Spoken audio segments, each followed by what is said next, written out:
नमस्कार दोस्तों, डेट है आज की 6 जून 2020 और स्वागत है आपका एडिटोरियल डिस्कशन में। आज हमें 3 इश्यूज डिस्कस करने हैं। सबसे पहले हम आर्टिकल डिस्कस करेंगे हेल्थ इम्पैक्ट फंड से संबंधित। दूसरे नंबर पर हम आर्टिकल डिस्कस करेंगे एक साइंटिफिक स्टडी से संबंधित। तीसरे नंबर पे कल का एक आर्टिकल हमें डिस्कस करना बाकी है। वैसे तो इन टोटल हमें 3 आर्टिकल्स डिस्कस करने बाकी हैं, लेकिन जो 3 बाकी हैं उनमें से एक हम आज ही डिस्कस कर लेते हैं क्योंकि आज कम आर्टिकल्स हैं डिस्कस करने लायक। तो सोशल मीडिया प्लेटफॉर्म्स से संबंधित आर्टिकल तीसरे नंबर पे हम डिस्कस करेंगे। बच जाएंगे हमारे 2 आर्टिकल्स। चलिए डिस्कशन स्टार्ट करते हैं। First important article health impact fund के बारे में है। आप जीएस पेपर 3 के इस टॉपिक से आर्टिकल को रिलेट कर सकते हो। देखो, इस आर्टिकल को डिस्कस करने से पहले हम बेसिक्स की बात करते हैं। आप मुझे एक बात बताइए, फार्मास्यूटिकल कंपनीज के काम करने का मॉडल क्या है? देखो, वर्ल्ड में जो डिजीज एग्जिस्ट करते हैं उनके ट्रीटमेंट के लिए ड्रग्स को डेवलप करने की कोशिश की जाती है फार्मास्यूटिकल कंपनीज के द्वारा। इसके लिए उनके द्वारा दिन रात रिसर्च की जाती है और इस रिसर्च में बहुत सारे पैसे लगते हैं। काफ़ी बार देखो ऐसा भी होता है, ड्रग को डेवलप करने के लिए कोशिश की गई, रिसर्च की गई, लेकिन रिसर्च को बीच में छोड़ दिया गया। क्लिनिकल ट्रायल्स में पैसा लगता है। तो इसके लिए होता क्या है, जब कोई कंपनी किसी डिजीज़ को ट्रीट करने के लिए ड्रग डेवलप करती है तो उस कंपनी को पेटेंट दे दिया जाता है। फॉर एग्जांपल 20 सालों के लिए, भैया आपने बहुत सारा पैसा इन्वेस्ट किया है, आपने ये ड्रग डेवलप की है पैसा इन्वेस्ट करके, तो हम 20 सालों तक आपको मौका देते हैं। आपकी मोनोपोली रहेगी इस ड्रग को डेवलप करने में और कोई भी दूसरी कंपनी इस ड्रग को डेवलप नहीं कर पाएगी।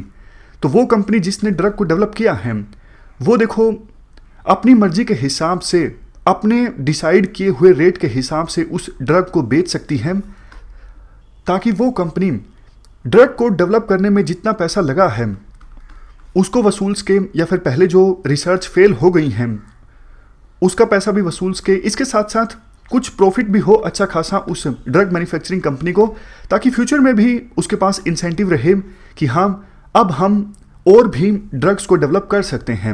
इस प्रकार से फार्मास्यूटिकल कंपनीज काम करती हैं। उनको पेटेंट मिल जाता है नई ड्रग डेवलप होने के बाद, फॉर एग्जाम्पल 20 सालों तक, और 20 सालों तक उस फार्मास्यूटिकल कंपनी की मोनोपोली रहती है पर्टिकुलर ड्रग की मैन्युफैक्चरिंग में।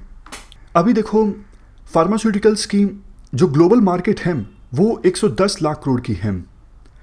ये वर्ल्ड की पूरी जीडीपी का ऑलमोस्ट 1.7% है और ग्लोबल फार्मास्यूटिकल्स पे 55% जो स्पेंडिंग होती है ऑलमोस्ट 60 लाख करोड़, ये देखो ब्रांडेड नेम के प्रोडक्ट्स के ऊपर होती है, यानी उन ड्रग्स की परचेजिंग में होती है जो अभी पेटेंट के दायरे में आते हैं। बाकी 45% स्पेंडिंग जेनरिक ड्रग्स पे होती है जिनका पेटेंट पीरियड खत्म हो चुका होता है। तो ये जो मॉडल है फार्मास्यूटिकल कंपनीज का, इसमें देखो काफ़ी सारी कमियां हैं। सबसे पहली कमी क्या है? देखो, ये बात सच है, जो इनोवेटर्स हैं, जो ड्रग को मुश्किल से मैन्युफैक्चर करती हैं, उनको एक इंसेंटिव मिलता है जब उनको 20 साल तक पेटेंट मिलता है उनके द्वारा डेवलप की गई ड्रग को। लेकिन देखो, सबसे पहला नुकसान इससे ये होता है, वो डिजीज जो गरीब लोगों को प्रभावित करते हैं, जैसे ट्रॉपिकल डिजीज, इनके इलाज के लिए ड्रग्स डेवलपमेंट पर ज़्यादा ध्यान नहीं दिया जाता फार्मास्यूटिकल कंपनीज के द्वारा। क्यों? क्योंकि देखो, जब उनको 20 साल का पेटेंट मिलता है ना, वो ड्रग के रेट बहुत ज़्यादा बढ़ा देते हैं। फॉर एग्जाम्पल 1 रुपये की कॉस्ट आई ड्रग को डेवलप करने में और उस ड्रग को वो कई बार 10-10 हज़ार रुपये में बेचते हैं। लेकिन देखो, इतना ज़्यादा कॉस्ट गरीब आदमी तो अफोर्ड कर नहीं पाता। तो फार्मास्यूटिकल कंपनीज को पता है, हमने रिसर्च करके ड्रग डेवलप भी कर ली, क्योंकि डिजीज़ गरीब आदमियों को प्रभावित करता है, वो हमारी ड्रग को परचेज नहीं कर पाएंगे। इसलिए फार्मास्यूटिकल कंपनीज के द्वारा कोशिश ही नहीं की जाती इन ट्रॉपिकल डिजीज़ के ट्रीटमेंट के लिए ड्रग डेवलप करने में। थोड़ा सा यहाँ पे डेटा है। WHO यानी वर्ल्ड हेल्थ ऑर्गेनाइजेशन ने कुछ ट्रॉपिकल डिजीज़ को नेग्लेक्टेड कैटेगरी में डाला है क्योंकि इन डिजीज़ पर ज़्यादा रिसर्च नहीं हुई है। देखो, ये नेग्लेक्टेड ट्रॉपिकल डिजीज़ 1 बिलियन लोगों को प्रभावित करते हैं। फॉर एग्जांपल डेंगू, चिकनगुनिया, इस प्रकार से और काफ़ी सारे नेग्लेक्टेड ट्रॉपिकल डिजीज़ हैं। लेकिन फार्मास्यूटिकल कंपनीज के द्वारा R&D पर जो खर्च किया जाता है उसका सिर्फ 0.35% इन नेग्लेक्टेड ट्रॉपिकल डिजीज पर रिसर्च करने के लिए खर्च किया जाता है। आप एक और आंकड़ा देखिए, ट्यूबरक्लोसिस और मलेरिया, इनकी वजह से हर साल ऑलमोस्ट 1,70,000 लोगों की डेथ हो जाती है। बट फार्मास्यूटिकल कंपनीज के द्वारा जितना रिसर्च पर खर्च किया जाता है उसका सिर्फ 0.12% खर्च किया जाता है ट्यूबरक्लोसिस और मलेरिया की रिसर्च में। तो कहने का मतलब यही हुआ कि फार्मास्यूटिकल कंपनीज सिर्फ उन डिजीज़ पर रिसर्च ज़्यादा करती हैं जो अमीर लोगों को प्रभावित करते हैं। उनको पता है अगर इन डिजीज़ के लिए ड्रग डेवलप करेंगे तो भी अच्छी खासी रकम देकर इनको खरीदने वाले हैं। अब देखो, दूसरा नुकसान इस मॉडल से ये होता है, कई डिजीज़ तो ऐसे हैं जो गरीब लोगों को भी प्रभावित करते हैं, अमीर लोगों को भी प्रभावित करते हैं। लेकिन इस मॉडल से, जैसा पहले भी हमने डिस्कस किया, लागत आई सिर्फ ड्रग को डेवलप करने में 1 रुपया या फिर 10 रुपया या फिर 100 रुपया। उस ड्रग को काफ़ी बार फार्मास्यूटिकल कंपनीज के द्वारा पेटेंट पीरियड में 10-10 हज़ार रुपये में बेचा जाता है। अब गरीब लोग तो इतने पैसे नहीं अफोर्ड कर पाएगा, तो ये दूसरी बड़ी समस्या है। तीसरी प्रॉब्लम, एवरग्रीनिंग ऑफ पेटेंट के बारे में आपने सुना होगा। किसी फार्मास्यूटिकल कंपनीज को पेटेंट दे दिया गया पर्टिकुलर ड्रग को डेवलप करने के लिए 20 सालों तक, तो वो कंपनी क्या करती है, 20 साल पेटेंट पीरियड खत्म होने के बाद कोई खास सोर्स तो ऐड किया नहीं और कोई ज़्यादा चिकित्सीय बेनिफिट भी नहीं हुआ उसमें, थोड़ा बहुत साल्ट ऐड करके, लेकिन कोशिश की जाती है कि फिर से पेटेंट लिया जाए 20 सालों के लिए। समझ गए?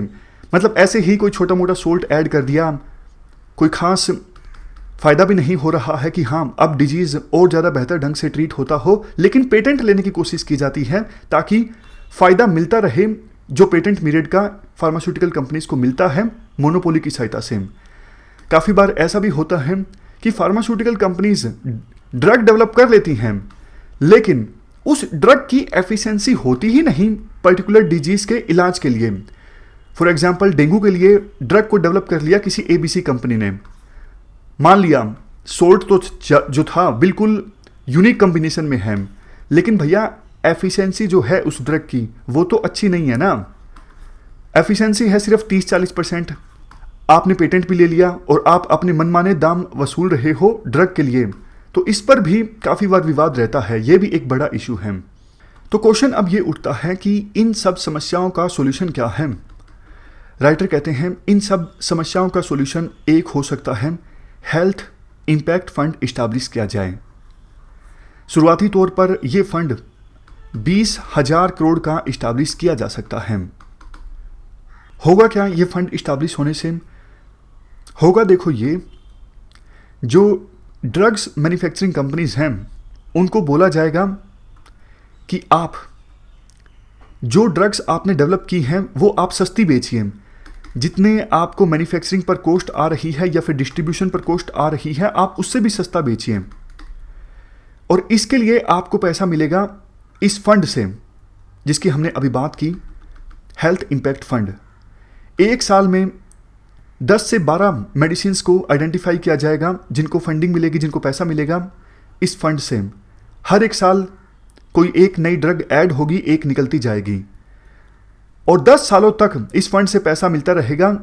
जिन मेडिसिन का चयन होगा इस फंड से पैसा मिलने के लिए, पैसा एनुअल बेसिस पर मिलेगा। समझ गए? मॉडल सिंपल है। 10-12 मेडिसिन का चयन किया जाए शुरुआत में, उनको बोला जाए आप भैया मेडिसिन को सस्ता बेचिए, जितनी मैन्युफैक्चरिंग पर या फिर डिस्ट्रीब्यूशन में कॉस्ट आई है उससे भी सस्ता बेचिए। ड्रग्स कंपनीज पूछेंगी हमको क्या फ़ायदा होगा, उनको बोला जाएगा आपको पैसा मिलेगा इस फंड से। लगातार 10 सालों तक एनुअल ग्रांट आपको मिलती रहेगी इस फंड से। शुरुआत में 10-12 मेडिसिन का चयन होगा, उसके बाद हर एक साल कोई एक मेडिसिन निकल जाएगी, कोई नई ऐड हो जाएगी। अब देखो, आपके मन में क्वेश्चंस उठे होंगे कि इस फंड में पैसा कहाँ से आएगा। फंड तो हम इस्टेब्लिश कर दें, हेल्थ इम्पैक्ट फंड, लेकिन इस फंड से पैसा कहाँ से आएगा। देखो, विभिन्न देशों को बोला जा सकता है कि आप इस फंड में कंट्रीब्यूट कीजिए, तो विभिन्न देश अपनी अपनी क्षमता के हिसाब से, जीडीपी के हिसाब से इस फंड में कंट्रीब्यूट कर सकते हैं। इसके अलावा ग्रीन हाउस गैस का एमिशंस होता है, उस पर टैक्स लगाया जा सकता है। या फिर स्पेकुलेटिव ट्रांजैक्शंस जो होती हैं, जैसे अमेरिका के किसी इन्वेस्टर ने इंडिया में आज इन्वेस्ट किया, कल वो शेयर्स बेच दिए, बस ये स्पेकुलेटिव इन्वेस्टमेंट थी जल्दी पैसा कमाने के लिए। तो ऐसी जो स्पेकुलेटिव ट्रांजैक्शंस होती हैं उन पर टैक्स लगाया जा सकता है। इकोनॉमिक्स में आपने एक टैक्स के बारे में सुना होगा, टोबिन टैक्स। तो उस प्रकार के टैक्स की बात राइटर करते हैं। तो ये कुछ सोर्सेज सजेस्ट करते हैं राइटर जिनसे पैसा बनाया जा सकता है और इस हेल्थ इम्पैक्ट फंड में डाला जा सकता है। फायदा ये होगा कि जिन मेडिसिन का चयन होगा, जिनको पैसा मिलेगा इस फंड से, ये देखा जाएगा हेल्थ आउटकम कितनी आई है। सेल्स नहीं देखी जाएंगी कि कितनी दवाइयां बिकी हैं, ये देखा जाएगा कि जिन मेडिसिन का चयन हुआ है उन्होंने कितना अच्छा हेल्थ आउटकम इंप्रूव की है। क्या उन्होंने किसी डिजीज को इरेडिकेट कर दिया है? अगर इरेडिकेट कर दिया है किसी पर्टिकुलर ड्रग ने तो भैया बहुत ही बढ़िया, आपको बहुत पैसा मिलेगा। अगर आपने 5वें साल ही डिजीज को ऑलमोस्ट इरेडिकेट कर दिया है तो बाकी के 5 साल तो आपको फ्री में पैसा मिलता रहेगा, हैंडसम अमाउंट आपको मिलेगा, क्योंकि आपने हेल्थ आउटकम काफ़ी ज़्यादा इंप्रूव की है। समझ गए? तो सेल्स मैटर नहीं करती कितनी ड्रग्स बिक रही हैं, मैटर ये करता है कि हेल्थ आउटकम कितनी इंप्रूव हुई है। और काफ़ी बार देखो ऐसा भी होता है, विभिन्न देश कंपल्सरी लाइसेंसिंग प्रोविजंस का इस्तेमाल करते हैं। फॉर एग्जाम्पल अभी यूएसए में कोविड-19 के इलाज के लिए कोई ड्रग डेवलप हो गई, तो हमारा जो पेटेंट एक्ट है ना, उसमें एक प्रोविज़न है, इमरजेंसी सिचुएशंस में सरकार जो है किसी भी जेनरिक मेडिसिन वाली कंपनी को बोल सकती है कि आप ये ड्रग मैन्युफैक्चरिंग कीजिए, क्योंकि हम पेटेंट को फिलहाल की सिचुएशन में नहीं मानते, सिचुएशन एक्स्ट्रा ऑर्डिनरी है, सर्कमस्टांसिस अनफोर्सिन है। इस प्रकार का प्रोविज़न कंपल्सरी लाइसेंसिंग का विभिन्न देशों के पेटेंट्स एक्ट में होता है। तो पेटेंट्स वाली जो कंपनीज हैं उनको भी ये डर लगता रहता है कहीं कोई सरकार किसी जेनरिक ड्रग मैन्युफैक्चरिंग कंपनी को कंपल्सरी लाइसेंस ना दे दे, इससे तो हमें बहुत ज़्यादा नुकसान हो जाएगा क्योंकि हमारी मोनोपोली खत्म हो जाएगी। लेकिन जब देखो इस हेल्थ इम्पैक्ट फंड से मेडिसिन को पैसा मिलेगा तो उन्हें इस कंपल्सरी लाइसेंसिंग वाले प्रोविजन से डरने की आवश्यकता नहीं होगी।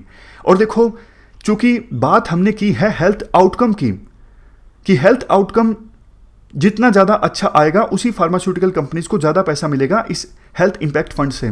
तो विभिन्न जो ड्रग मैन्युफैक्चरिंग कंपनीज हैं जिनकी मेडिसिन को सिलेक्ट किया गया है इस हेल्थ इम्पैक्ट फंड में, वो और ज़्यादा स्टेक होल्डर से मिलकर काम करेंगी, एनजीओ से, विभिन्न गवर्नमेंट से, फॉर एग्जांपल स्टेट गवर्नमेंट से, नेशनल गवर्नमेंट से, या फिर लोकल लेवल पे दूसरी जो बॉडीज हैं उनके साथ मिलकर काम करेंगी। क्योंकि इन ड्रग मैन्युफैक्चरिंग कंपनीज का एक ही उद्देश्य होगा कि भैया ये दिखाना है हमारी ड्रग से हेल्थ आउटकम बहुत ज़्यादा इंप्रूव हुई है और हम इस डिजीज़ को इरेडिकेट करने में सफल हुए हैं, तो आप हमको ज़्यादा पैसा दीजिए इस हेल्थ इम्पैक्ट फंड से।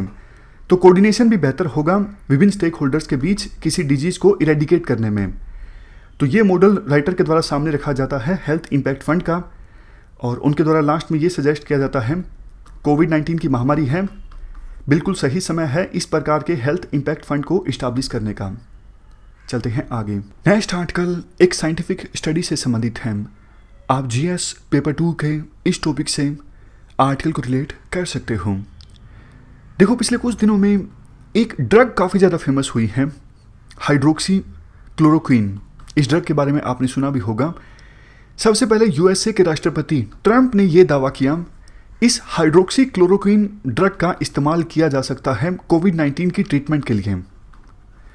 उसके बाद क्या हुआ, चूंकि इंडिया सबसे बड़ा मैन्युफैक्चरर है इस हाइड्रोक्सी क्लोरोक्विन ड्रग का, इस ड्रग का इस्तेमाल होता है मलेरिया की ट्रीटमेंट के लिए। तो इंडिया सबसे बड़ा मैन्युफैक्चरर है, यूएसए ने इंडिया से ये ड्रग मांगी, इंडिया ने यूएसए को ये ड्रग दी।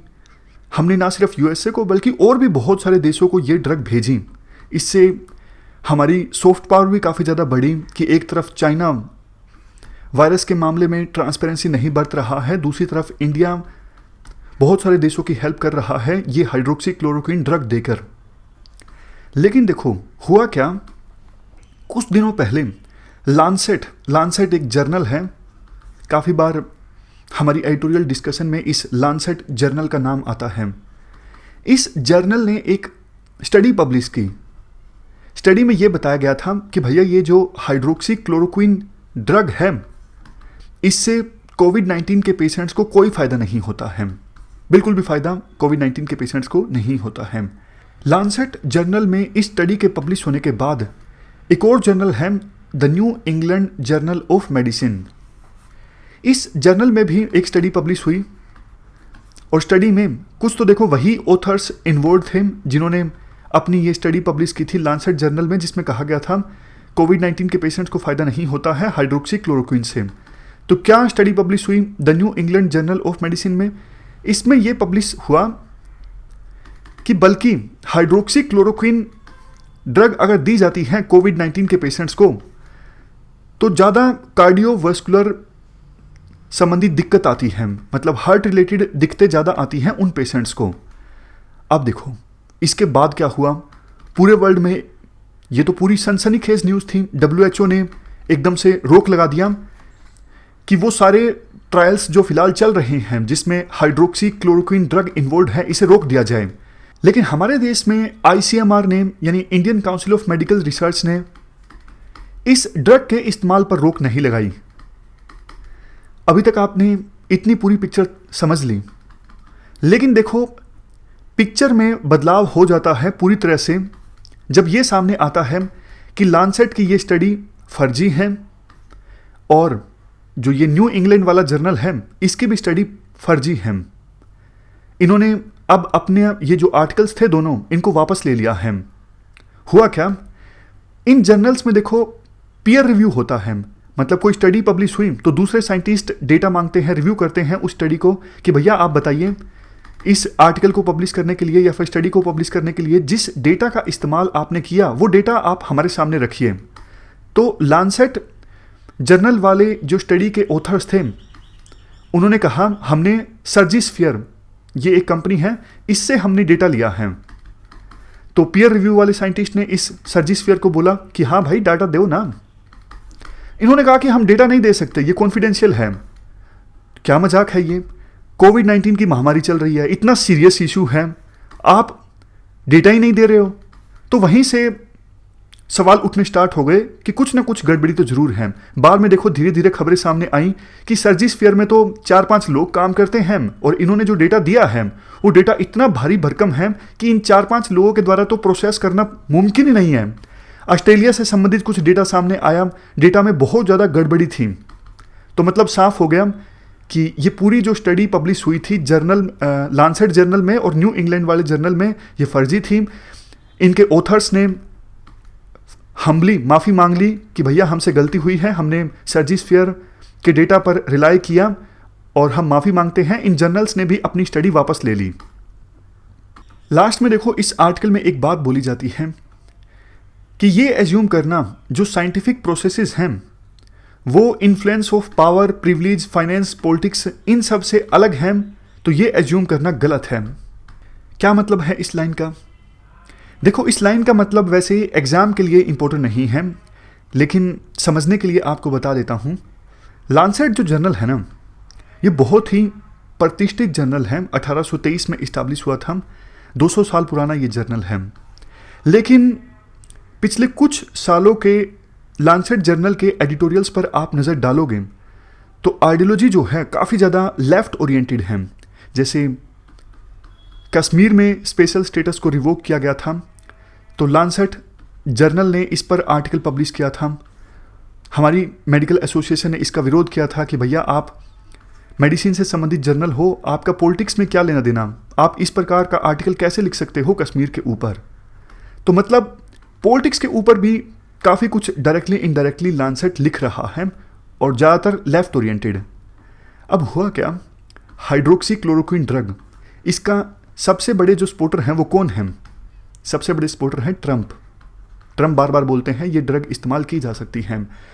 चूँकि ट्रंप राइट विंग की आइडियोलॉजी से बिलोंग करते हैं, लांसेट पिछले कुछ समय से लेफ्ट ओरिएंटेड लिख रहा है, तो इन्होंने सोचा कि ट्रंप की बात को झूठा साबित किया जाए। लेकिन झूठा साबित करने के चक्कर में इन्होंने गलत स्टडी पब्लिश कर दी। बट उन्हें समझना चाहिए था कि भाई पॉलिटिक्स को इससे अलग रखो, कोविड-19 की महामारी है, इतना सीरियस इशू है, आपने एक स्टडी पब्लिश की, दुनिया भर के हॉस्पिटल्स ने हाइड्रोक्सीक्लोरोक्विन ड्रग देना बंद कर दिया पेशेंट्स को। आप कुछ तो सोचिए ना, आप जो पब्लिश कर रहे हो उसका इंपैक्ट क्या हो रहा है। WHO ने ट्रायल्स रोक दिए। ये गलत है, ऐसा नहीं होना चाहिए। साइंटिफिक प्रोसेसेस में प्रेस्टीज, पॉलिटिक्स, इन सब का कोई रोल नहीं होना चाहिए। तो ये पूरा आर्टिकल हमने डिस्कस किया साइंटिफिक स्टडी से संबंधित। चलते हैं आगे। हमारा next article social media platforms की वर्किंग से संबंधित है। आप GS पेपर 3 सिक्योरिटी से इस आर्टिकल को रिलेट कर सकते हो। क्या कंटेक्स्ट है? देखो, हाल ही में ट्रंप के ट्वीट को ट्विटर ने इनकरेक्ट इंफॉर्मेशन डेजिग्नेट किया। ट्विटर ने कहा USA के राष्ट्रपति ट्रंप के द्वारा जो ट्वीट किया गया है उसमें इनकरेक्ट इंफॉर्मेशन है। उसके बाद USA के राष्ट्रपति ट्रंप ने कहा हम सोशल मीडिया प्लेटफॉर्म्स को स्ट्रिक्टली रेगुलेट करेंगे एक एग्जीक्यूटिव ऑर्डर की सहायता से। कुल मिला के ट्विटर ने किया क्या है? ट्विटर ने कहा है आगे से हम ट्वीट्स को परखेंगे क्या उसमें इंफॉर्मेशन करेक्ट है या फिर नहीं है। ये जो आर्टिकल है ये इस इशू पर है, क्या social media platforms arbiter of truth का काम कर सकते हैं? क्या सोशल मीडिया प्लेटफॉर्म्स डिसाइड करेंगे सच क्या है, झूठ क्या है? तो इस इशू के पक्ष में कुछ पॉइंट्स हैं, विरोध में कुछ पॉइंट्स हैं। मतलब क्या सोशल मीडिया प्लेटफॉर्म्स को आर्बिटर ऑफ ट्रूथ के तौर पे काम करना चाहिए, ये डिसाइड करना चाहिए क्या सच है क्या झूठ है या फिर नहीं करना चाहिए। पहले पक्ष में पॉइंट्स डिस्कस करते हैं। देखो, ये प्राइवेट प्लेटफॉर्म्स हैं, फेसबुक, ट्विटर, ये डिसाइड कर सकते हैं कि कौन सा कंटेंट पब्लिश हो इनके प्लेटफॉर्म्स पे, कौन सा पब्लिश नहीं हो। जब देखो हम ट्विटर पे या फिर फेसबुक पे अपने आप को रजिस्टर करवाते हैं तो एक प्रकार से कॉन्ट्रैक्ट हम साइन करते हैं और उस कॉन्ट्रैक्ट में बहुत सारी टर्म्स होती हैं। हमसे एग्री करवा लेते हैं ये सोशल मीडिया प्लेटफॉर्म्स कि हम डिसाइड करेंगे, हमारे पास पावर होगी कि आपका कौन सा कंटेंट हम पब्लिश करना चाहते हैं, कौन सा नहीं करना चाहते हैं। सबसे लास्ट में अगर देखो सोशल मीडिया प्लेटफॉर्म्स ये चेक करेंगे कि पर्टिकुलर पोस्ट में या फिर ट्वीट में गलत इन्फॉर्मेशन है या फिर नहीं है, तो इससे समाज में हेट्रेड, फेक न्यूज़, इन सब को रोकने में सहायता मिलेगी। लेकिन देखो इसके अगेंस्ट भी काफ़ी सारे पॉइंट्स हैं। सबसे पहला पॉइंट, देखो ये जो सोशल मीडिया प्लेटफॉर्म्स हैं आखिरकार ये जज तो नहीं हैं। कैसे ये डिसाइड कर सकते हैं सच क्या है, झूठ क्या है? और कितनी पोस्ट को ये चेक करेंगे? हर एक पोस्ट को तो चेक किया नहीं जा सकता, हर एक पोस्ट को परखा नहीं जा सकता। तो सिलेक्टिव पोस्ट को ये सोशल मीडिया प्लेटफॉर्म्स चेक करेंगे, लेकिन इसमें बायसनेस का खतरा बहुत ज़्यादा पैदा हो जाता है। जैसे राइट विंग वाले बोलेंगे कि हमारी पोस्ट को हटाया जा रहा है सोशल मीडिया प्लेटफॉर्म्स के द्वारा, और दूसरे जो लेफ्ट विंग वाले हैं वो भी इस प्रकार का आरोप लगा सकते हैं। ये सिर्फ एक एग्जाम्पल है।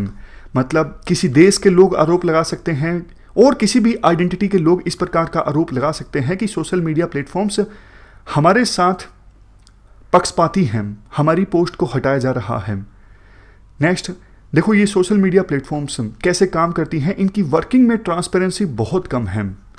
तो ये भी एक चिंता का कारण है। जब ये डिसाइड करने लगेंगे कि पोस्ट कौन सी सच्ची है, कौन सी झूठी है, तो और भी ज़्यादा दिक्कत क्रिएट हो जाएगी। नेक्स्ट, देखो जब कोर्ट्स के द्वारा इन सोशल मीडिया कंपनीज की अकाउंटेबिलिटी फिक्स करने की कोशिश की जाती है ना, तो ये सोशल मीडिया प्लेटफॉर्म्स बोलते हैं कि हम तो सिर्फ फैसिलिटेटर हैं, हम कुछ नहीं कर सकते। ये सोसाइटी को तय करना होगा क्या सच है क्या झूठ है, वो क्या पब्लिश करना चाहते हैं क्या नहीं करना चाहते हैं।